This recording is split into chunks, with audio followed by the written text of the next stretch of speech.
Like, what you're watching is not racism. It's an art form. It's a performance. It's fake. It's not real. So that clip is purposely taken out of context, but I think the argument he was making was pretty dumb, and it doesn't really absolve the sentiment. And the context is that this is his YouTube video talking about the Kevin Hart roast and responding to a podcast clip of Kevin Hart, defending the jokes. It is internet gobbledygook. It doesn't really matter. That's not what I want to talk about. I'm actually glad I'm making this video now and not then. So, the tempers have kind of like chilled out a bit. We can have a more like subtle conversation.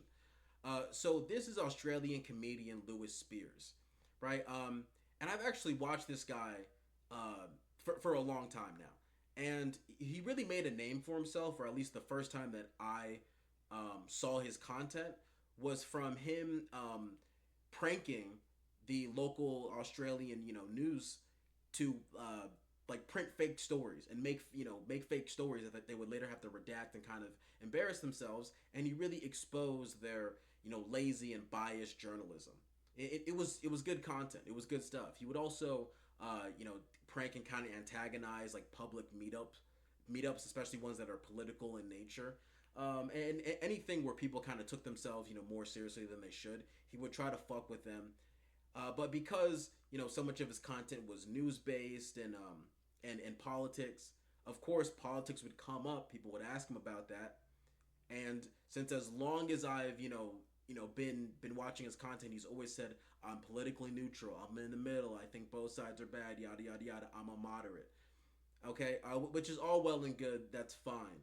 All right, but he makes the mistake that a lot of people from Europe and Oceania make, where they are political, they're apolitical, whatever the fuck they want to be, right? And they try to talk about American politics, especially American racial politics, and that is just so far out of their depth. And they say some shit that really lets everyone know they don't know what they're talking about. They don't know what they're saying. So he made a video essay that's called "There's No Such Thing as Punching Down," and it's basically his philosophy around comedy and the criticism of comedy. And I think it's the perfect tool to use as a like a microscope to show what's very flawed about some of his takes and kind of ignorant about some of his takes. And again, I don't want to like tear this guy down. I don't think he's like a problematic creator. I don't think he makes bad stuff. But there's certain things that are frustrating and kind of just off the pulse, just miss the mark. So we're gonna respond to that video, and then I'll talk about this a little bit. Let's begin. There is no such thing as punching down. Comedians should punch up, not down. This is a comment that I see frequently on social media, written by people who do not understand comedy. For some reason, people who rarely, if at all, enjoy comedy or buy tickets to stand-up will often lecture those who perform it and deride those who laugh at it. Often used to reprimand a comedian for the crime of telling a joke that got laughs in the room, punch up, not down is a comment that exposes its author as a member of the phone-addicted language police. People who say that comedians should only punch up genuinely believe that it's some sort of widely accepted rule that should be followed and when broken, should be called out. These fools are so stupid that to laugh at them would be considered punching down. I personally have received this comment many times, most recently after a few jokes about furries went viral on TikTok. As always, the vast majority of viewers found it funny, they laughed, and scrolled onwards in search of thirst traps and fit checks. However, a few hundred people saw the flurry of furry jokes and wrote paragraphs on how offensive they were on behalf of the community being joked about. Most of these comments included the rule of punching up, not down. I don't really have the perspective to relate to someone like this who has this much presence on social media. But what I have learned through, learning about self-publishing and self-published authors is that there is no upside to saving too much negative energy for critics. They're just going to be, you can't satisfy everyone. That's going to happen.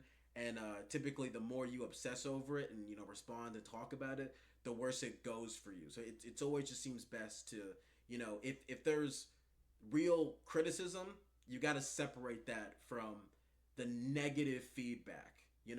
Those are two separate things. I've thought a lot about why, as a comedian, this phrase has always annoyed me. The simple answer is, funny is funny. The moment we start adding rules like this into types of creative expression, we lose the spark of freedom that can ignite into truly original art. I know that sounds really wanky when we're talking about dick jokes and pussy jokes, but it's true. Ruling out subjects based on perceived societal privilege or lack thereof, to me sounds exactly like telling all painters that a certain color is off limits. Who are you to tell an artist what can or can't be explored in their art with no regard for how it's actually executed? If the joke gets laughs... For one, I think the way you said color was a little bit... or whatever. But that's such a low-level take on that. You know, a better comparison would be there's a certain image that painters are not allowed to paint. You know? Because that is a real-life scenario. There's a real-life scenario with very real-life consequences. And I think it's very interesting he does not touch on that sort of subject matter. You know, he kind of tiptoes past that. I think that's kind of telling, you know, and there's more to this, but it's telling that he's not, you know, willing to engage with real life political subject matter. It's funny if it doesn't get laughs, but the artist's intent was to elicit laughter. Yes, the joke might need work. The joke might even be so bad that the joke should be abandoned. But the attempt to make people laugh must be protected. Placing a moral judgment...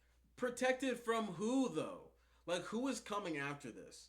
You know, like, it's very much giving, like, you know, make comedy legal. You know, like, oh, everyone's trying to silence us. Like, it very much does sound like that Austin Brain comedy thing. Whatever. And I didn't really care. I think I maybe watched the first few minutes of this video and I turned it off when I was watching his stuff more. But, you know, coming back to it. And he's ignoring that there's a third option where it splits the room, where some people laugh and some people might roll their eyes, right? And it always comes down to you can't make everyone happy, but ignoring that as a possibility. It's not always black and white, you know? On bad jokes is like calling a guy who sucks at piano evil because he's learning how to play. We all understand that an instrument played poorly by a beginner will one day be music played well by a pro. Comedy is rarely afforded this grace. The simple answer, however, does not really address the concern that people who are against punching down have. That's just completely false, you know? That's what open mics are for. There's areas, there's room for experimentation to be done, obviously. Right? When it's on a higher stage, then it's going to be up for way more scrutiny. Making a joke about a thing, it's contributing to a culture that perpetuates that thing. Their concern, to my understanding, is that jokes from a person with privilege or power directed at those without it harms those people and can normalize discrimination or violence against them. To be sure that we understand the term punching down, here's how the Cambridge Dictionary defines it. Punching down, to attack or criticize someone who is in a worse or less powerful position than you. To put it in a sentence. If a comedian punches down, they make fun of people who are less powerful or privileged. If you're doing so much better than everyone else, why punch down? If I'm being honest with myself, a big part of the reason why I do not like this rule is because I'm pretty high up on the power and privilege scale. And the higher up on this scale you are, the more limiting this rule feels. I'm a straight white guy, recently handsome, position of... Okay, like that sucks for you. Other people have made this work. Plenty of people have done this. Like, this is kind of like, I understand some of this might be a little bit satirical and not to be taken, you know, too seriously. He's a comedian after all, but... Influence, arguably successful, first world, non-immigrant, 2 parents, no childhood, trauma, physically healthy, and tall. Thankfully for my comedy career, I'm not perfect, as I am likely autistic, but in a Warhammer way, not in the stared at in public way. With this in mind, you could make a pretty strong argument that me joking about almost every other type of person would be punching down, and a gross violation of the rule so many non-comedians like to cite. And this week, many... No, you just have to do it well. He's gonna get into this, but whenever you're making a joke about a group that you're on the outs of, you have to do it well, and that breaks down that cultural boundary. But it's all about taste, and it's all about execution. People did. However, while my jokes about the furry community were being called bigoted, offensive, mean, and labeled as punching down, my DMs were flooded with actual furries. Fucking terrifying, mind you. They were sharing the video to their own social media, they left positive comments, they tagged their friends, and they all had a laugh at themselves with me. From what I could tell, not a... So I think it's also funny he used the furry community, because that's not like... Okay, sure, like, having a discussion about the furry community, like, if you're being bigoted, like, that doesn't matter. Like, if the furries don't really matter. But his philosophy for understanding the furry community, I think, extends to other communities where their identifiers are to be taken seriously. And it's that he sees them as a monolith. Okay? This is just a difference of opinion within communities. You know, some furries are gonna laugh at a joke. Some furries are, might take it the wrong way. This would not change if you talked about any group of people. You know, white, black, poor, rich. It doesn't matter. Everyone's gonna have a different take on this. So him saying like, okay, well, some of them said, oh yeah, it's super funny, and they were cool about it. Now the rest of them, like, why aren't they responding to this hive mind? Why aren't they following these other sheep? It's like, okay, like some people are just not gonna like it. A single upset commenter was personally a member of the community they were trying to shield from my jokes, or as they would say, from my punches. This reveals a stark contrast between what the defender of the marginalized and the comedian joking about them think of the same group. The comic sees them as an equal, a normal person capable of laughing at themselves. The defender sees them as weak, a victim that only they can protect. This is how I often end up with the frustrating situation of a few very upset comments telling me not to joke about a certain type of person, while that exact type of person is watching the same joke, laughing their furry butt plug out. I'm currently on the road touring my new show, Serial Pest. You can see the dates here. Like, not just its stupid story. What about that would be frustrating then? Now what's the problem? You know, you're going to get some people who are really big fans of you and are going to try to encourage you, and then you're going to get some people that are like, that sucks. You're trash. This you.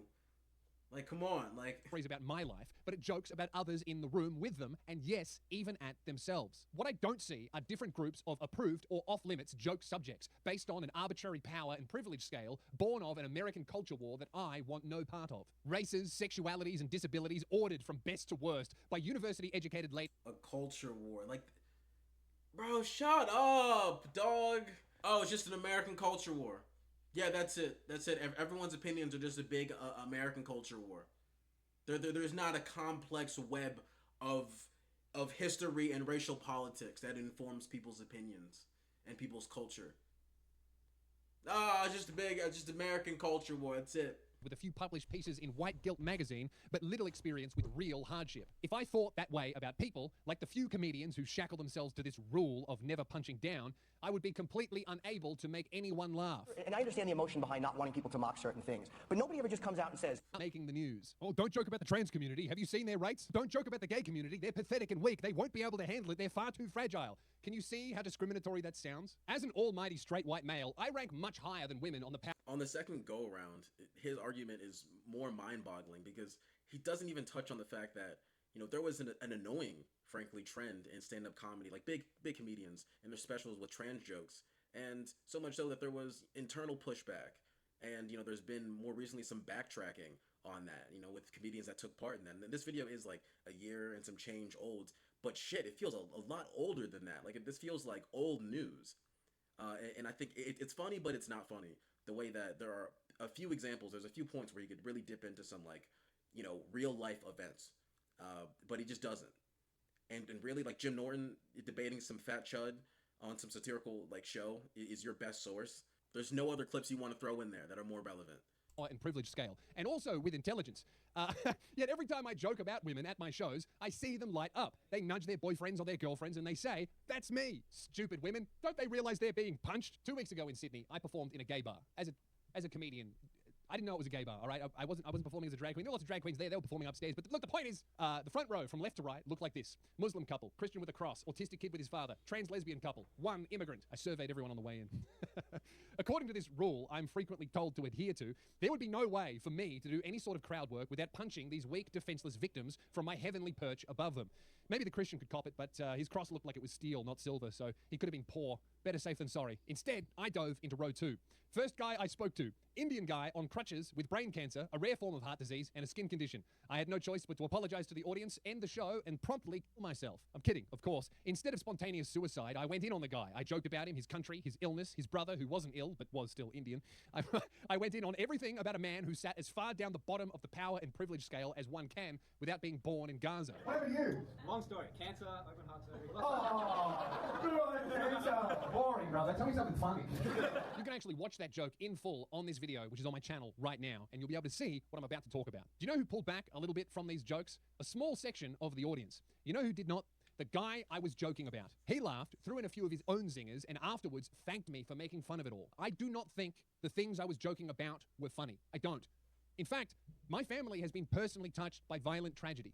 Spears, to his credit, is a good comedian, you know. I think he did some good crowd work. He had a good night, but just because you tell one joke that lands that might seem like punching down, it's a case-by-case basis. You know, it doesn't mean you can't be way off the pulse when it comes to a different marginalized community or, you know, marginalized identity, whatever you want to say. It's terrible. It's not funny. It makes you want to scream and cry, but fuck man, sometimes it makes you want to laugh. Without those laughs, without a little bit of fucking levity, the despair of it all would be too much to bear. The people in the room that pulled back while I hammered the guy in row 2 that had been hit by a marginalized multiplier from God did so out of empathy, out of a desire to protect. This well-meaning attitude I understand, but as someone who has been through a lot of shit, as someone who intimately understands tragedy and especially prolonged illness, I can tell you one thing for certain. These things knock you down, but they don't make you weak. People who have really been through it, trust me, I know, we are constantly looked down on as victims by those who haven't been through what we have all day, every day. For goodness sake, let us have a laugh at the comedy show. It's not going to kill us. The illness will. What happened to Giuliani when he went after the Brooklyn Museum of Art? People were like, you fascist, you're going... Progressively narrows. If a comic can only make fun of people higher than them on the power and oppression scale, successful comics can only joke about those more successful than them. If a comic can only make fun of people higher than them on the power and privilege oppression scale, successful comics can only joke about people more successful than them. People with more power, money, physical ability, or whatever else we subjectively determined to be privilege at the time. And what do we get when only people with more power than the average person can be joked about? We get comedy that is, to the average person, completely unrelatable. For stand-up and... I do agree with him that comedians becoming rich and successful does ruin their comedy. It does make them less relatable. But I think he's ignoring the part of the comedian in making themselves less relatable. You know, there's so many examples of this, like a Dave Chappelle, a Tom Segura, a Burt Kreischer, where once they get to that level of wealth, the people above them, now they're so much softer on. Now they coddle, now instead of, making relatable jokes, they're talking about flying private and getting luxury watches and the pores and all that stuff. They're responsible for them becoming less likable and less relatable. Or like Dave Chappelle, where he is now one of the most wealthy comedians out there, and instead of trying to punch up at billionaires, or punch sideways at millionaires, he's coddling up to them. They fuck it. There's just dick riding energy for people that are above them, and that's just not funny. I don't want to watch comedians, fucking suck dick for billionaires. That's not entertaining. And I'm sure Lions Meow has some good content about this. Shout out to Lions Meow, if he ever sees this. But there's another example of a comedian when once their success got to a certain point, their empathy for people who are, the 1% kind of just doesn't work in the room. It's just not on the pulse. It just doesn't hit. It's just not relatable. And I was watching, I went to a live Mark Norman show, and honestly, he was absolutely killing it. He was killing the whole time. Everyone was cracking up just over and over. I was in stitches, He talked about, relationships and sex and, dick jokes and men and women and everything. And the joke that didn't land was him. It was something to the effect of like, oh, everyone, gets on the 1% and the billionaires, but it's not their fault or something like that, and it's like, oh, well, no, they're so greedy, all they think about is money. And well, it's like, well, so do you. And then the room got kind of quiet, and the quiet part that's not addressed in the joke is the fact that, someone who's with that level of wealth is looking to accumulate while people that think about money all the time are thinking about money to survive. And that just, I guess, maybe was lost on him, or he just didn't care to incorporate it in the joke. And you know what? I gave that a clap. I was like, okay, at least he's trying. No one booed him. No one threw shit at him. Okay, the rest of the set went on perfectly. So even in the context of the fact that, okay, now instead of trying to punch up when you're a successful comedian, you're fucking licking up. You're fucking brown-nosing the rich people. That it just doesn't work for people. It's just not funny. And that's a failure on the the craft of the comedian to stay relatable and stay funny, and he's just absolving that of all that agency and all that responsibility. In any art form to thrive, the audience needs to see themselves in it. Sad songs make us cry because we resonate with the story being told in the music. We relate to it. Comedy makes us laugh because we relate to the story being told or are surprised that an outsider has noticed a particular thing that our in-group does without thinking. This brings me to my third and biggest issue with punching up, not down, and that is the word punching. Tries the big right hand. Jokes are not violence. Jokes are love. Yes, we call them punchlines, but we also describe doing well on stage as killing. So if we're to take all words describing comedy literally, every comic would have to treat every comedy club like a cinema in Uvalde. And I don't think that would be good for business. Speaking from my experience, I cannot joke about something or someone that I do not understand. Listen to my podcast or come and see me live. The vast majority of jokes that I make are about my passions, my hobbies, my frustrations, my grief, my relationships, what news that I have been obsessed with. These are the things that I understand the most. Therefore, it's what I am naturally inclined to write and joke about. There's a reason why I get criticized a lot for joking about autistic people. I write what I understand. I don't hate myself. I don't hate being retarded. There are days where I get frustrated and overwhelmed by the world, but that's the price I pay for being able to read and recall 50-plus Warhammer books and give you a timeline of the Horus Heresy, as well as a list of all the Primarchs and their motivations for someone on the spectrum, because they picture a victim, because they don't understand them, and that is more harmful than any joke that I could tell. Jokes are not violence. Good ones, anyway, because a good joke cannot be written without an understanding of the subject. Comedian Andrew Schulz rocketed... This is the kind of take that someone who is ignorant of the history of comedy in America, of cartoons and caricatures in America would have. Because the origins of stand-up comedy in America started at minstrel shows. There is a long history of comedy in America being exclusively harmful and hurtful. And I do agree that writing a good joke, demands understanding the audience. But that doesn't mean you can't understand them but still choose to insult them anyway. I'm so glad you brought up Andrew Schulz, because the way Andrew Schultz's career in podcasts has gone is a perfect example of why his point about, a comedian becoming rich and successful means they can only punch up. Because once Andrew Schulz got rich and famous and was invited to a seat of power, what did he do? He ponied up. He whored himself out to fascists. That's the first thing he did. So I think the relationship that comedians have to power and to wealth and influence, once they get it, is part of why, people are so mindful about this punching down, about, policing comedy to, for lack of a better word. So not a completely horrible point or horrible video. There's just a few points that just really miss the mark. But I think these blind spots for him have gotten bigger and have gotten worse. Because it all boils down to the fact that, yes, but the craft matters. How well you execute matters. And when people get, flooded with comments about punching down, punching this, whatever, it means they've done their job wrong. It means they need to improve somewhere. Now, that does not mean the negative feedback they have gotten is going to hold the keys to make better content. Is gonna hold, the lesson that they need to make a joke that person is gonna find funny. All they can do is, just try to rework it and whatever. And I think sometimes a joke might not come across the right way, or it just doesn't land that time. All right, but there's a huge difference between laughing with someone and laughing at them. And when there's real vitriol in a joke, it's hard to hide. People feel it. People sense it. And I think that's just an argument that an eventuality that just does not exist in his head. Can just never happen, in his opinion. And I think that kind of leads to him having the perspective that, we're going to see in his next video. To give you a little bit of context, as this video is really long, I'm not going to play the whole thing. He's talking about Chelsea Handler, who was at the Kevin Hart roast and was, being offended on behalf of other people. But two things can be true at once. She can be hypocritical, and be the wrong messenger, but can also have a decent point. So I'm just going to, play the clip.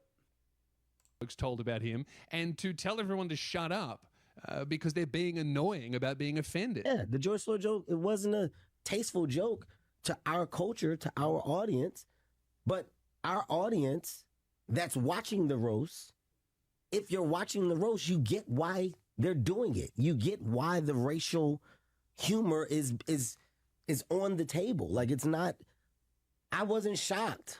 Like, that's what they do. Go look at the Tom Brady one. Like, that's what they do. It happens every year when they do a roast. It's not new. This isn't a new, it's not a new agenda. It's not a new approach to comedy. That's exactly right. The analogy that I use to try to explain this to people that get offended by jokes is people say, oh, that's so disrespectful. You can't say that. You can't do that. And the response that is no, it's not disrespectful because we all have an agreement to step into the arena and say these things and laugh about these things. So it's actually not disrespectful at all. It's actually perfectly fine. It would be disrespectful and wrong for me to... So the thing is that I don't get it. And some people might have different opinions. And my opinion is that Kevin Hart is the furriest of raccoons. You know, that just is what it is. And I think him saying, oh, well, no, it's not offensive for this, just eliminates anyone else to have a dissenting opinion. But again, he likes to treat people as a monolith. In that, okay, well, Kevin Hart said it's okay, so everyone should just change their mind right away. Fall, it's actually perfectly fine. It would be disrespectful and wrong for me to punch you in the face. But if you and me were UFC fighters and we stepped into the ring knowing that we were going to fight, it would not be disrespectful at all for you and I to punch each other in the face. That's the context. Every single person on the roast was stepping into a ring where the socially acceptable rules of engagement were completely changed for those 3 hours. If someone came up to Kevin and said all this horrible shit to him on the street, even as a joke, and he didn't know... I really hate this analogy for a lot of reasons, because even in the contract of fighting, even agreeing to a different set of rules of engagement, there are still rules and boundaries within those. There's no eye pokes, you know, no low blows, no pulling hair. And what he's describing of, you know, a bad taste joke, a joke that doesn't bring everyone over the line with them, is like seeing a foul when you're watching a fight. You know, you're throwing landing kicks, getting takedowns, and everyone's cheering, and then you poke them in the eye or you hit them in the nuts, and everyone's like, ugh. You were cooking with that until you did that. I didn't like, And there's moments of bad sportsmanship. Like that's what this really is.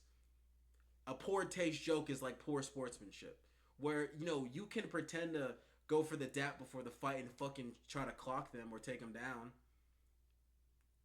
And there's nothing wrong with that, objectively, but subjectively, it's bad sportsmanship. It's a bad look.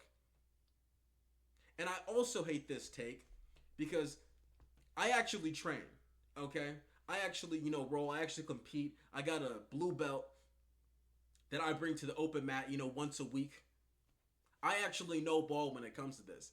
And even in combat sport, there's subjectivity to the rules, you know, where sometimes a guy might take some liberties between what is considered a collar tie and what is considered a slap. You know, sometimes a guy might start, you know, headbutting me more than he's accidentally clashing heads, and it's fucking annoying, and people call it out. And it's not like, you know, you're bored, you're banned, you can never do this again, but people are gonna look at you weird, and it's poor taste. Them. Yeah, he might get his feelings hurt. He might even react aggressively. He wouldn't be wrong to do so. Try and say that, oh, you can't say these things at a roast. It's like saying, oh, your violence is wrong. You can't be punching someone when you're watching the UFC. It's like, I think you just don't like the UFC. I think that I agree with you that violence is wrong, but what you're watching is not violence. It's a sport. It's the same thing. Like, what you're watching is not racism. It's an art form. It's performance. It's fake. It's not real. It's just to entertain and to make people laugh and to be silly. Everyone's having a good time. Why aren't you? Maybe because there aren't any notorious child sex traffickers there feeding you shrimp or whatever whatever they were putting into your mouth at that dinner. Hey, Chelsea. Do you feel like Tony Hinchcliffe went too far when he made that joke about George Floyd? It's Tony Hinchcliffe. Yeah. Like, I don't expect less. I don't expect more. Right? I feel like you're saying going too far is the point. I don't know if words. Yes, I mean, that's why you're there. Mm-hmm. And I hate to say this, but I'm going to because we're being honest. People are talking about that joke. Talk about a set. Tony Hinchcliffe arguably had the best set, or one of the best sets, between Tony and Cheryl, and I would say Naeem had a really strong He set. had a very strong set. I actually think that the George Floyd joke was the weakest part of his set. Everything around that was amazing. I laughed at the George Floyd joke, but he kind of flubbed it. He stumbled over his words. I didn't think it was evil, but I thought all of the other jokes in the set were much better. But yeah, I think Tony had the strongest set. For me, it was Tony and Pete Davidson, but no one's talking about Pete. Maybe he just tickled me. Call me Kim Kardashian. But yeah, it seemed to be like Tony and Cheryl had the best sets, and they're the ones that Chelsea Handler's complaining about. She's complaining about Tony's jokes, and she's complaining on behalf of Cheryl Underwood. I think she's just upset because she was relatively forgettable. Like the main thing that I remember from her set was her magnificent set. Like that's what I remember from Chelsea Handler's set, was like marveling at her magnificent breasts. She had some funny jokes also, but boy, what a pair. I like Pete said, and I was like, So that is the context of the clip at the start of the video. But I'm glad he acknowledged that was the weakest part, and that's part of the point.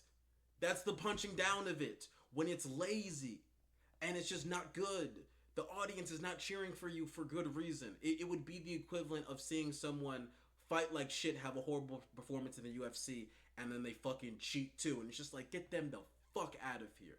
Fuck this guy. I mean, Pete had a great set too. Pete had a Charlie Kirk joke in it. Like, would I tell those jokes? No. But do I get why they're being told? Yes. Like, I'm not looking at Pete crazy. I'm not looking at Tony crazy. Like, that's what I know what you're going to do. I know your style of comedy. Dude, I've got so much respect for Kevin Hart in this moment. This is a huge thing for the culture of comedy to have, because Kevin Hart, he's not just a comedian, right? Most people don't know him as a stand-up comedian. This is an A+.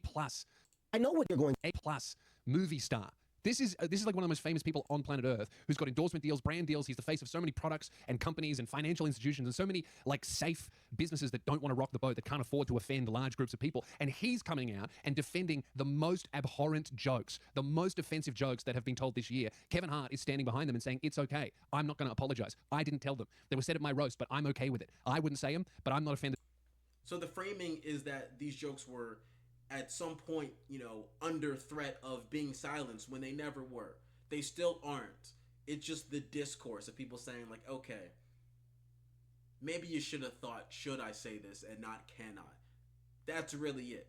You can joke about whatever you want, but once you let the genie out of the bottle, now people have free reign and free forum to discuss and criticize. And if you want to be mad about that, then you're exercising that same exact right. So I just kind of it's not like I don't get the point at all, but I don't. What the fuck are you yapping about though? I don't think Louis Spears is a bad comedian. I actually think he's a great comedian. I think he's a good content creator. But when it comes to having more subtle discussions about racial politics, and racism, I think people who are talented, influential, prominent, and likable people can have really big blind spots for discussions like this, and that can lead them to say some shit that is really out of touch, really off of the pulse, like really misses the mark. And this is just one of those examples. But I think this is a more productive use of time and a more productive conversation than trying to respond to some shit heel kill Tony guest. You get what I'm saying. Subscribe if you like this content, and I'll be making a lot more of it. Thank you so much.